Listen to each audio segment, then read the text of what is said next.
Hi, welcome back. For those of you who have watched the previous videos, if you're new to this channel, it's a channel about DID. Mainly some of the stuff that we talk about comes from my point of view, which is the spouse. She is the system known as Plexus. Today we are going to be talking about some of the fears that she has, and like shopping and public events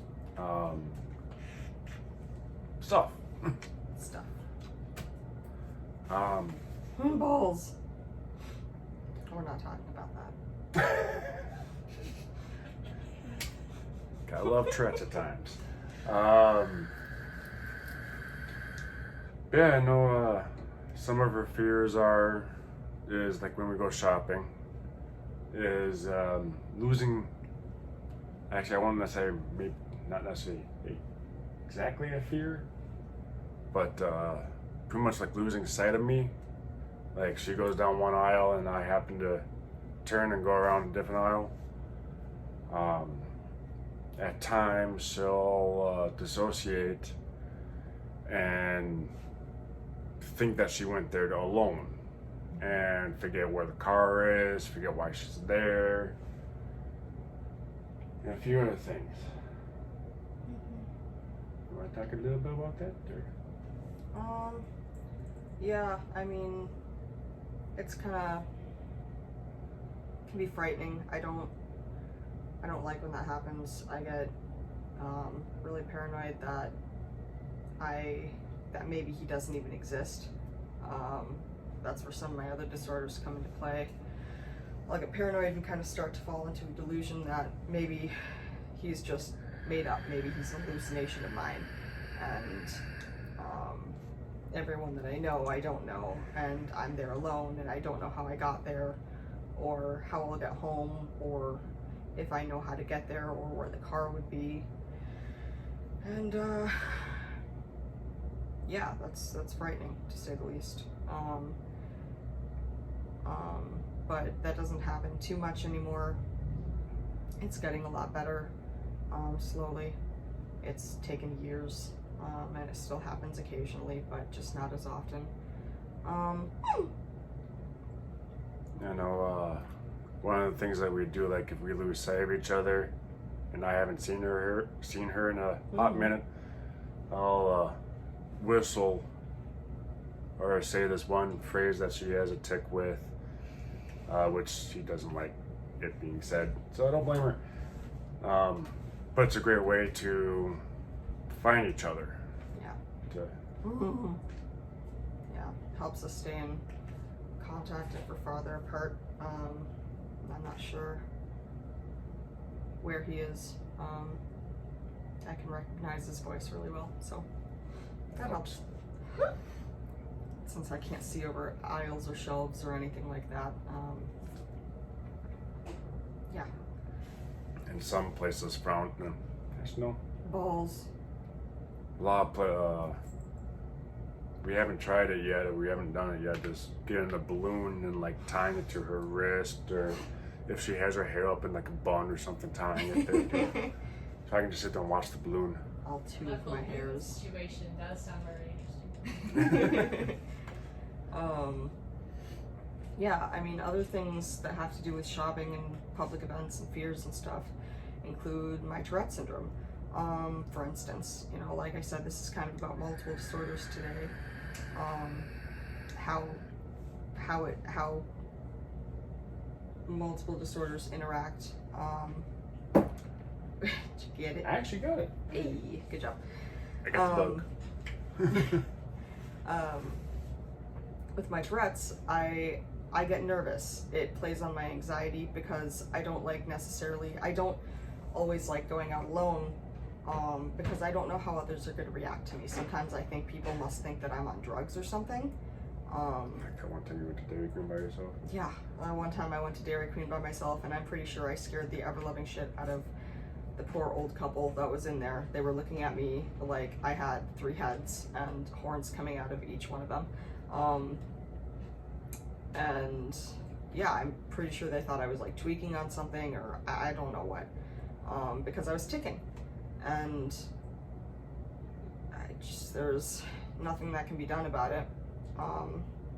But it can be a little embarrassing, but I try to just kind of ignore them. Honestly, I don't really usually look directly at people. I'm not very confrontational. Like, I'm very open to questions, but oftentimes people aren't open to asking questions.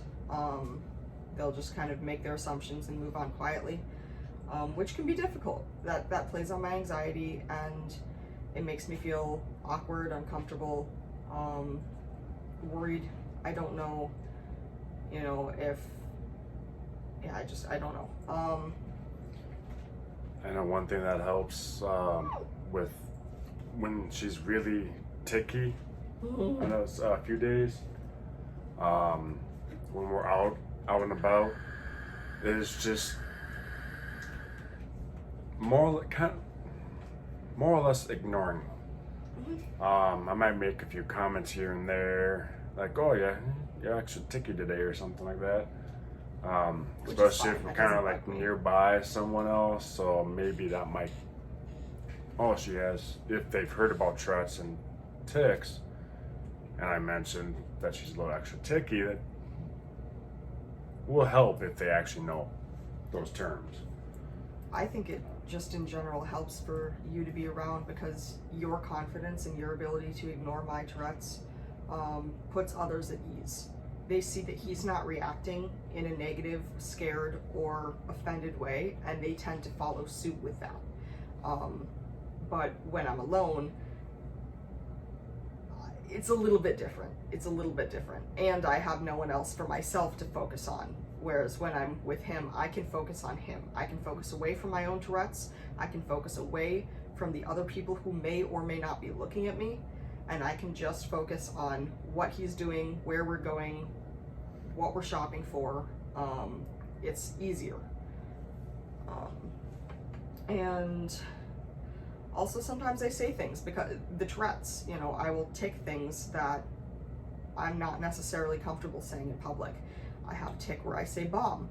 I'm terrified to go into an airport, because what if I shout bomb in an airport? Yeah. I don't want to do that. I will shout Hail Satan sometimes, and I have been known to do that in churches.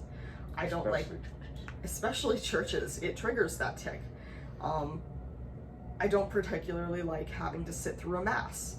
One, because I'm not religious in that sense, and two, because I don't want to disturb the people who are trying to enjoy their mass. I'm not in there to be disrespectful, and I'm not about to go up front and tell everyone ahead of time, hey, I might say this, just ignore me, like that's not gonna happen. So it can just be, I don't want to cause confrontation. Right. And I don't want to draw excess attention to myself, especially negative attention. So it just, it can cause a lot of anxiety, and it can kind of prevent me from wanting to go out some days. And I also worry about having tic attacks. I've had tic attacks in public, and that's the most embarrassing. Saying an embarrassing thing, I'm usually able to laugh off. Usually I can turn it into something that's just fine, let it be goofy, it's not something I have control over, it's fine. But having a tic attack, those can be, sorry, I'm taking a lot today, right now. Those can be really scary and uncomfortable, because I don't have any way to redirect those tics or to laugh it off at that point. And sometimes I don't have the ability to stay standing during a tic attack, and I don't want to end up on the floor of a public place. And it can be hard to tell the difference between a tic attack and a seizure at times. For people who don't really understand what either of those are very well, I'd say if you have an understanding of what both are, especially, then you're likely going to be able to identify that I'm not having a seizure. Because I personally don't think that they look like epilepsy in any way, but to someone who genuinely just doesn't know anything about it, they could think either I'm having a seizure or that I'm trying to put something on for attention. And again, I don't want negative attention like that. That's not my interest at all. That sounds horrible, and embarrassing, and no, it's not a good time. I want to say it's been about 2 years since you had the last tic tac. No, I've had tic tacs since. You have? Maybe not in public, but I've definitely had tic tacs recently. She had one at the duplex that was like. I know the one at the duplex that lasted like. I've had a couple here. Yeah. You might have been at work. Yeah. But anyways, back on topic here. Shopping, public events, fears. Yeah, public events. Oh. Those can be tricky at times because of her shortness. her Quite frankly. 5 feet 11 inches and 3/4. I'm 5'11"? No, 4 foot 11 3/4. You know what? My bad. I mean, We- 5'11" would be great. We don't talk about that missing 1/4 of an inch, okay? We pretend that 1/4 of an inch is there and we don't talk about it. And then you got me over what 6'4" or whatnot. And so at times it can be really easy to lose her. Luckily we haven't, kind of thanks to COVID, we haven't really been able to go to any really crowded events, say like the Minnesota State Fair. Ooh. Or like even potentially like the Renaissance festivals. Yeah. Because those can get real crowded.